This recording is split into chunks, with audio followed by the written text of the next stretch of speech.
Assalamualaikum warahmatullahi wabarakatuh. Salam sejahtera, salam, namo buddhaya, salam kebajikan.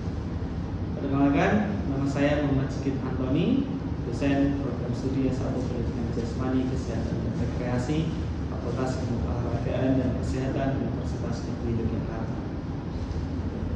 Pada kesempatan ini, saya membuat video pembelajaran untuk memenuhi salah satu syarat sertifikasi dosen Kemendikbud Saintek tahun 2025, dimana kuliah pokok yang saya ampu dan juga bidang keahlian saya adalah pada pendidikan olahraga dan kesehatan dengan mata kuliah jasmani. Yang akan saya sampaikan pada video pembelajaran ini terkait dengan mata kuliah kebugaran jasmani, submateri komponen kebugaran jasmani yang berhubungan dengan kesehatan. Mata kuliah kebugaran jasmani merupakan mata kuliah umum wajib dengan bobot 2 SKS, di mana mata kuliah ini memberikan pemahaman teoritis dan juga praktis mengenai konsep kebugaran jasmani serta penerapannya dalam kehidupan sehari-hari. Materi yang disajikan mencakup konsep dasar kebugaran jasmani, prinsip dan juga metode latihan, perancangan program latihan, serta praktik olahraga untuk meningkatkan kebugaran jasmani serta pengembangan olahraga berbasis rekreasi.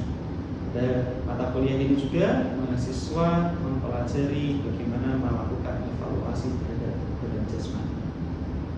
Mata kuliah ini diharapkan mampu membekali mahasiswa dengan kemampuan dalam merancang, menerapkan, dan mengevaluasi kebugaran jasmani yang efektif dan aplikatif bagi mahasiswa. Capaian mata kuliah ini diharapkan yang pertama, mahasiswa mampu memahami dan mengetahui tentang materi kebugaran jasmani, lalu mahasiswa dapat mengaplikasikan dan mempraktikkan materi kebugaran jasmani, serta mahasiswa mampu mengevaluasi kebugaran jasmani. Perkuliahan ini menggunakan pendekatan student-centered learning dengan metode delivery, diskusi, case-based method, dan juga project-based method. Referensi utama yang digunakan dalam mata kuliah ini adalah buku kebugaran jasmani yang saya susun bersama tim dosen kebugaran jasmani, serta berbagai artikel jurnal hasil penelitian tentang kebugaran jasmani. Berikut adalah video proses pembelajaran pada mata kuliah kebugaran jasmani. Assalamualaikum warahmatullahi wabarakatuh. Waalaikumsalam warahmatullahi wabarakatuh. Selamat sore teman-teman. Sore. Nah, kabarnya sehat? Sehat. Bugar nggak? Bugar. Beneran. Insyaallah. Ya, oke, kita ketemu lagi untuk kuliah kebugaran jasmani, ya. Dan mari kita awali dulu kuliah kita dengan berdoa. Semoga dengan kebaikan kita berdoa, disilakan.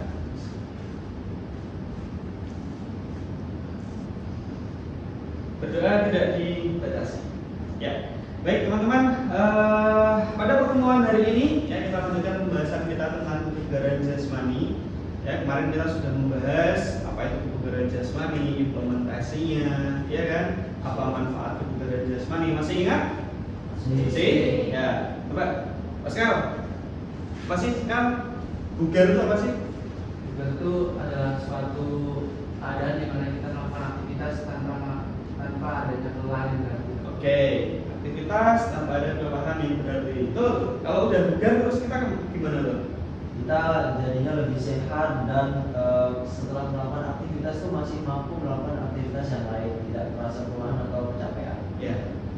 Oke, jadi dengan kita bugar teman-teman dalam kehidupan sehari-hari kita itu memang pada akhirnya akan jadi lebih nyaman, pemenuhan kebutuhan sehari-hari lebih oke. Bahkan di penelitian artikel menyebutkan kebugaran jasmani itu juga relate dengan beberapa faktor-faktor yang lain, ya, bahkan ke akademik, ya, terus produktivitas kerja, terus kondisi psikologis itu juga saling mendukung semuanya. Bahkan kesehatan pun juga, ya, seseorang yang bugar pasti arahnya adalah ada sesuatu yang positif, ya. Tapi kalau nggak bugar apa yang terjadi? Ya, cepat lelah, gampang sakit, gitu ya. Terus yang akhirnya nanti ya gimana kalau kita melakukan sesuatu belum selesai udah capek, nggak kelar, produktivitasnya turun, ya. Belajar tugas belum kelar tapi udah ngantuk, pusing, tugas nggak beres, nilainya turun. Nah, makanya kebugaran ini memang perannya banyak dalam kehidupan sehari-hari. Terus kalau ini pilih yang mana?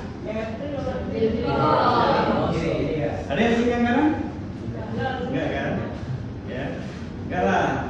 Kayaknya dalam persepsi kita pasti kita akan pilih yang kiri. Kira-kira lebih bugar yang mana, yang kanan sama kiri? Ya. Terus kalau suruh main film juga lebih enak nonton yang kiri kan? Ya kan? Ya. Nah, saya rasa ini menjadi pilihan kita semua bahwa menjadi bugar itu ya adalah hal yang kita tuju, ya kan? Nggak ada kan di sini yang pengen jadi obesitas, nggak bugar, nggak ada kan? Ya, semua dari kita ingin bugar. Nah, hari ini teman-teman kita akan mempelajari ya komponen tentang kebugaran, khususnya yang berkaitan dengan kesehatan. Ya, jadi kita akan ngomongin health related fitness. Nah, hari ini teman-teman akan berusaha untuk mengidentifikasi, menganalisis komponen kebugaran jasmani yang berhubungan dengan kesehatan. Ya. Nah, kalau kita ngomongin kebugaran jasmani, komponennya itu dibagi jadi dua. Health related fitness, ya, komponen kebugaran jasmani yang berhubungan dengan kesehatan, dan skill related fitness yang berhubungan dengan keterampilan. Nah, di antara dua ini sebenarnya punya jalan masing-masing. Ya, kalau yang health related fitness ini semua orang pada dasarnya butuh itu. Ya, mau atlet, non-atlet, ya, orang tua, dewasa, muda, ya, untuk health related fitness. Tapi kalau yang skill related fitness, ya itu sebenarnya yang lebih banyak butuh adalah yang arahnya pada tingkat keterampilan tinggi, atlet dan sebagainya. Ya, karena komponen-komponennya kalau orang-orang biasa butuh sih, ya, tapi porsinya nggak sebesar ya orang-orang yang memang butuh keterampilan yang tinggi. Nah, hari ini kita akan bahas dulu yang komponen berhubungan dengan kesehatan, health related fitness. Ya, ada 5 teman-teman. Ya, yang pertama adalah daya tahan kardiorespirasi, yang kedua kekuatan otot, daya tahan otot, fleksibilitas, dan komposisi tubuh. Sudah pernah dengar ini? Sudah. Ya, beneran sudah. Sudah. Ya. Nah, tapi kita akan mempelajari itu lebih dalam dari ini. Ya, kita akan pelajari masing-masing komponen ini, apa sih itu daya tahan kardiorespirasi, ya, manfaatnya apa, bagaimana latihannya, ya, bahkan sampai ke bagaimana mengevaluasinya, ya, bagaimana mengukurnya masing-masing komponen-komponen ini, baik kekuatan otot, daya tahan otot, fleksibilitas, dan komposisi tubuh. Nah, nanti kita akan belajar dalam kelompok. Ya, kita akan melakukan diskusi dalam kelompok untuk mempelajari hal ini. Tapi sedikit dulu teman-teman. Ya, jadi 5 komponen ini tadi saya sampaikan penting untuk orang umum. Ya, non-atlet pun penting. Karena kalau kita ngomongin daya tahan kardiorespirasi, semua orang jantung, parunya semua bekerja kan, baik atlet maupun atlet. Ya, kekuatan otot, daya tahan otot. Ya, apa yang membuat kita berdiri seperti ini sih? Otot. Ya, dan tulang tuh nggak ada otot ya udah ambruk, nggak ada yang kasih kekuatan. Nah, makanya ini yang berperan adalah kekuatan dan daya tahan otot. Nah, kekuatan otot tadi kita pelajari apa sih bedanya kekuatan otot dan daya tahan otot, termasuk juga fleksibilitas. Ya, ngomongin seberapa fleksibel seseorang, bukan berarti bisa gila-gila ya, iya kan? Ya, tapi fleksibilitas kita ngomongin gerak sendi dan sebagainya. Nah, nanti kita pelajari lebih dalam, termasuk juga komposisi tubuh, ya, komposisi tubuh, gimana sih tubuh proporsional dan sebagainya. Nah, seperti yang saya sampaikan tadi, kita akan bekerja di dalam kelompok, ya, kita akan belajar tentang komponen health related fitness ini, ya, dengan metode jigsaw. Ya, jadi saya akan membagi teman-teman dalam 2 kelompok besar, home groupnya. Lalu nanti di dalam masing-masing home group, ya, teman-teman akan menjadi ahli dari masing-masing komponen ini. Ya, oke, kita akan bagi kelompoknya dulu teman-teman. Saya akan gunakan bagi kelompok ini, ya, kita bagi kelompoknya. Ada 2 kelompok kita dari Niasi sampai Anissa, lihat. Ya, kelompok 1 ada Aji, ada Lia, Isa, Nadia, dan Rara. Ini home groupnya, ya. Kelompok 2 ada Pascal, Naura, Fatul, Niasi, dan Elisa. Oke? Ya, bisa kelihatan? Oke, kita bagi kelompoknya jadi 2. Kelompok 1 berada di sebelah kiri, boleh. Kelompok kanan sebelah kanan saya. Ya, silakan diskusi. Boleh agak merapat sini sedikit ya. Oke, silakan didiskusikan di masing-masing kelompok. Ya. Jadi setelah itu kita akan membagi posnya menjadi 5. Ya. Kita akan bagi posnya menjadi 5. Ya, oke teman-teman, sudah ditentukan siapa yang bertugas jadi profesornya masing-masing komponen di sini? Sudah? Ya, oke. Sekarang kita akan bagi menjadi kelompok ahlinya. Ya, boleh angkat tangan yang bertugas profesornya daya tahan kardiorespirasi di masing-masing kelompok. Ya, oke. Silakan Pascal sama Haji. Ya, ini di buku sudah saya siapkan juga materinya kalian untuk daya tahan kardiorespirasi. Silakan didiskusikan berdua. Ya, cari tempat kalian mendiskusikan tentang daya tahan kardiorespirasi. Ahlinya kekuatan otot. Fatul sama?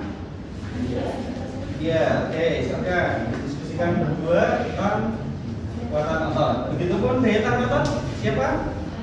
Expertnya? Oh ya, sama Lisa. Oke, silakan berdua.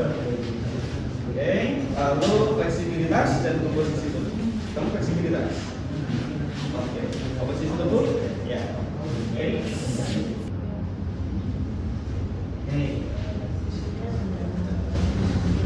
Nah, kekuatan otot. Ya, kalau kita ngomongin kekuatan otot, apa di situ?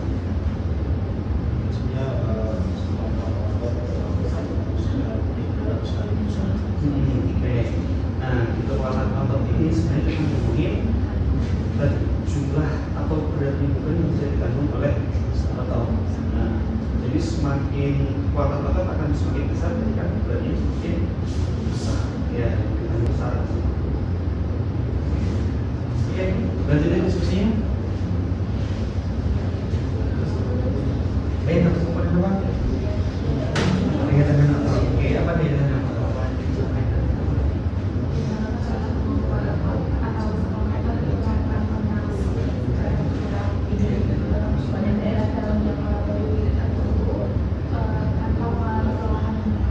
Kuncinya ada di jangka waktu tertentu ya. Kalau kekuatan otot ini ngomongin seberapa beratnya ya, tapi kalau daya tahan otot ngomongin seberapa lama. Jadi kekuatan otot itu kalau kita angkat yang biasa air, kekuatan otot ngomongin isi air. Tapi kalau daya tahan otot ya seberapa lama cara dia berisi air dan ya gitu. Jadi oke, silakan kita nanti diskusi.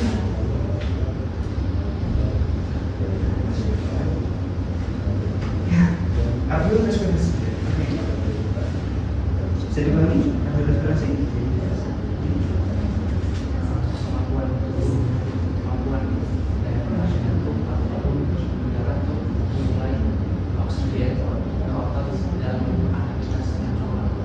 Apa saja yang berperan? Yang pertama itu jantung, paru-paru, sama darah. Ya, terus yang di kita pun juga. Jadi silakan dipelajari, dipahami, dikelihatkan dan berbentuk dijelaskan sebelumnya. Oke, yuk lanjut diskusinya. Yang pertama, ini fleksibilitas. Ya, apa itu fleksibilitas?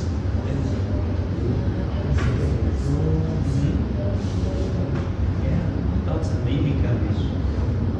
Kenapa kalau otot sendiri kan?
Ini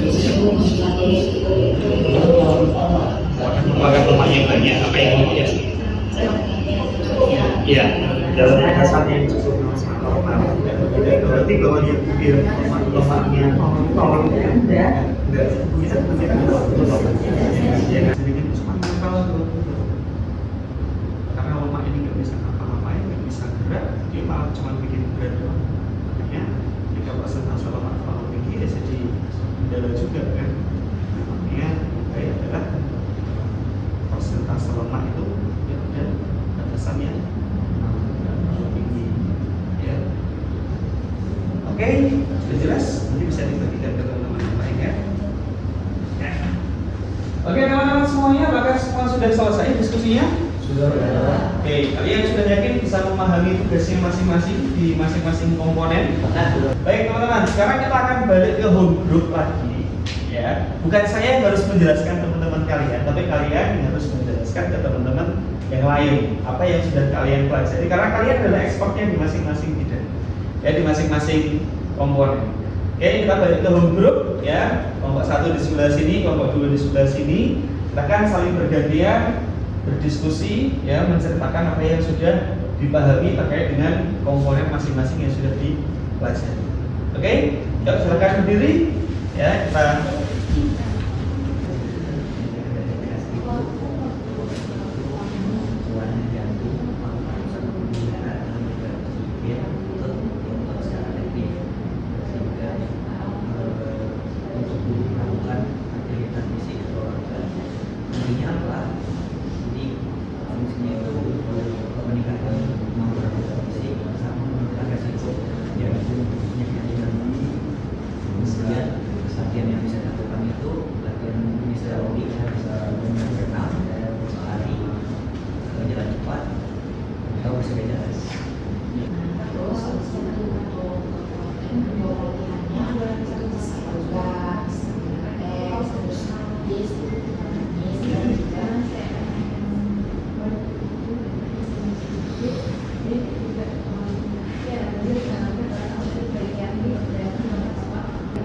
tapi yang paling sederhana itu kan misalnya dari BMI ya. BMI itu kan meskipun ini nggak langsung spesifik pada persentase lemak, paling nggak kelihatan apakah lurus ya, ideal, obes, itu kan BMI ya. Ya, sudah bisa memahami semua komponennya teman-teman? Sudah. Ya, lima-limanya sudah bisa paham ya? Ya, oke. Sekarang kita akan coba berdiskusi dalam kelompok besar ya di kelas ini. Ya, nanti satu kelompok presentasi hasil diskusinya di depan dengan pemahaman tentang 5 komponen kebugaran jasmani dan perhubungan kesehatan ini, lalu kita diskusikan dengan kelompok yang lain. Oke? Oke. Yang akan berdiskusi, yang akan presentasi di depan, ya kita akan lihat bagian kelompoknya siapa.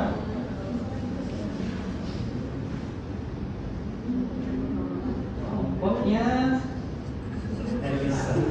Ya. Ya. Kelompoknya Elisa yang akan presentasi ke depan, terus nanti kita akan berdiskusi ya bersama kelompok yang lain bagaimana tentang 5 komponen kebugaran jasmani yang berhubungan dengan kesehatan. Oke, boleh silakan ke depan. Oke, silakan. Baik, terima kasih Pak.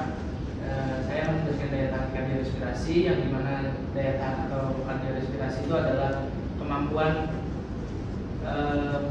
daya jantung, paru-paru serta pembuluh darah untuk menyuplai oksigen ke seluruh tubuh dalam aktivitas atau latihan yang berlangsung cukup lama, yaitu cara fungsinya dari daya tahan atau kardiorespirasi itu adalah meningkatkan performa fisik seseorang, terus juga membalikan pemulihan tubuh, terus juga meningkatkan risiko penyakit jantung, hipertensi ataupun dan sebagainya. Itu juga saya potong. Meningkatkan atau menurunkan? Menurunkan.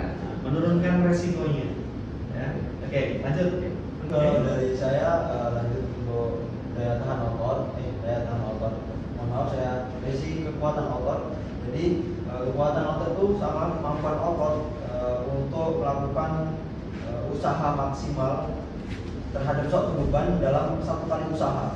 Jadi ketika kita melakukan kegiatan aktivitas hari, semisal kita membawa gas LPG 3 kilo. Nah, semisal kekuatan otot kita baik, kita tidak akan tergoyang atau jatuh karena mengangkat gas LPG tersebut. Oke, lanjut untuk materi yang selanjutnya itu ada daya tahan otot, hampir sama dengan kekuatan otot.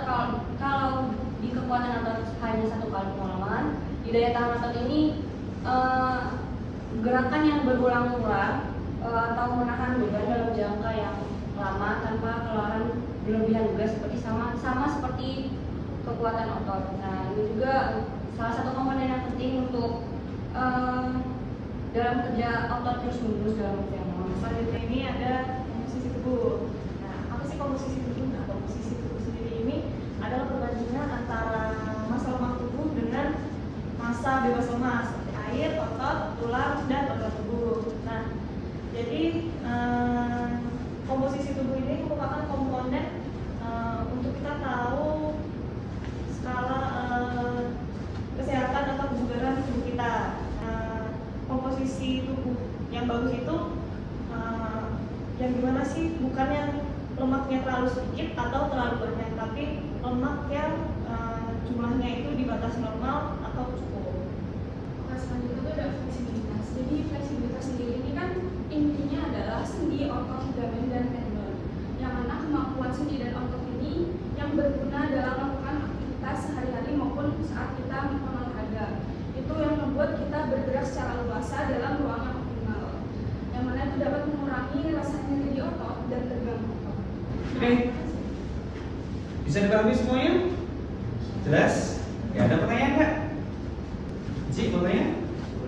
Ya, untuk yang kekuatan otot itu tadi latihannya berarti 1RM Untuk tesnya apa ya? Dan latihannya bisa dengan latihan beban atau sesi training. untuk frekuensinya dalam seminggu kira-kira itu berapa kali? Kalau untuk kekuatan ya bisa menjawab, kalau untuk kekuatan otot itu kita bisa memperkirakan untuk frekuensinya 3 sampai 4 kali dalam seminggu. Untuk dalam sekali lagi. Oke, ada lagi yang lain? Biar sudah semua? Ya. Oke, kasih tepuk tangan untuk Bapak Ibu. Ya. Oke, saya rasa teman-teman semua sudah bisa memahami ya bagaimana komponen kebugaran jasmani yang berhubungan dengan kesehatan ini. Coba kita wrap up bersama.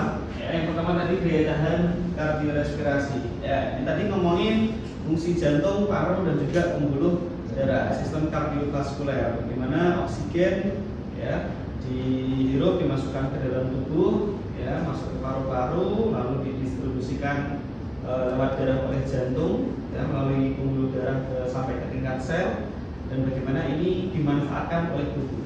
Ya, karena seluruh tubuh kita, ya, dari ujung kaki sampai ujung kepala itu kan semua butuh oksigen aerobik. Lalu kekuatan otot, ya ini ngomongin seberapa besar beban yang bisa ditahan oleh otot. Kalau kita ngomongin ini nih, ya, misal kita ngomongin ball medicine, ya, kekuatan otot ngomongin seberapa beratnya, ya. Kalau ada yang kuatnya 5 kilo, 10 kilo, ya 15 kilo, 9 kilo, ya ini ngomongin kekuatannya. Nah, bedanya apa dengan daya tahan otot? Ya, kalau daya tahan otot ngomongin seberapa lama. Ya, jadi kalau kekuatan ngomongin seberapa beratnya, ya. Tapi kalau daya tahan otot ngomongin berapa lamanya, ya. Atau kalau ngangkatnya berkali-kali ya berapa kalinya, ya itu daya tahan otot. Jadi fleksibilitas, ya fleksibilitas ini kita bukan hanya ngomongin sendi, ya. Tapi karena di sendi itu ya ada otot, ligamen, tendon, dan fleksibilitas menuntut semuanya itu, ya baik ototnya, tendonnya, fleksibilitasnya harus elastis, harus fleksibel semua. Ya, lalu komposisi tubuh. Ya, tadi diskusi di kelompok Nora menarik tadi ya, bahwa komposisi tubuh ini ngomongin perbandingan massa tubuh lemak dan non lemak. Ya. Nah, terus ini berkaitan dengan yang paling dominan adalah seberapa banyak lemak yang ada di tubuh kita. Karena tadi lemak itu ya jaringan yang nempel aja. Ya, lemak itu kan nggak bisa bergerak, yang bisa bergerak di tubuh kita otot. Lemak cuma nempel aja. Nah, tapi tidak berarti tubuh yang baik itu yang persentase lemaknya 0. Ya, karena tubuh kita itu tetap butuh lemak. Nah, sekarang juga banyak yang sudah bilang bahwa komposisi tubuh itu juga itu tadi resikonya sangat tinggi banget sekarang. Ya, itu teman-teman bisa dipahami ya 5 ini? Bisa? Ya, oke. Sekarang kita lakukan evaluasi teman-teman. Ya, ada kuis yang harus teman-teman kerjakan. Ya, silakan kuisnya teman-teman akses di sini. Ya, silakan bisa di scan lalu dikerjakan. Oke, sudah selesai teman-teman? Ya, baik. Saya rasa teman-teman untuk pertemuan hari ini bisa kita cukupkan. Ya, jadi teman-teman hari ini sudah memahami, sudah bisa menganalisis, mengidentifikasi 5 komponen kebugaran yang berhubungan dengan kesehatan. Ya, terus pada saatnya nanti kita akan melakukan atau menyusun proyek latihan dari masing-masing komponen ini. Ya, kita akan menyusun proyek latihan untuk daya tahan kardiorespirasi, menyusun program latihan untuk kekuatan dan daya tahan otot, fleksibilitas, dan juga kita akan mempunyai proyek untuk mengukur komposisi tubuh. Ya, tapi itu tidak kita lakukan dalam waktu dekat karena minggu depan kita akan belajar tentang komponen kebugaran jasmani yang berhubungan dengan keterampilan tubuh. Ya, setelah nanti kecek itu selesai kita baru ke proyek. Oke, siap teman-teman? Ya, ya. Ada pertanyaan? Tidak? Semua sudah jelas ya? Oke, baik teman-teman, kita akhiri perkuliahan kita pada sore hari ini. Ya, semoga ini membawa kemanfaatan, kebaikan. Kita akhiri dengan doa syukur bersama-sama. Silakan. Doa tidak dibatasi. Terima kasih. Sampai ketemu minggu depan. Selamat sore. Assalamualaikum warahmatullahi wabarakatuh. Waalaikumsalam warahmatullahi wabarakatuh. Demikian video rekaman proses pembelajaran pada mata kuliah kebugaran jasmani di Universitas Negeri Yogyakarta. Video ini digunakan sebagai salah satu syarat penyusunan dokumen pernyataan diri dosen dalam unjuk kerja Badan Bapak Perguruan Tinggi atau PDD UKT-PT.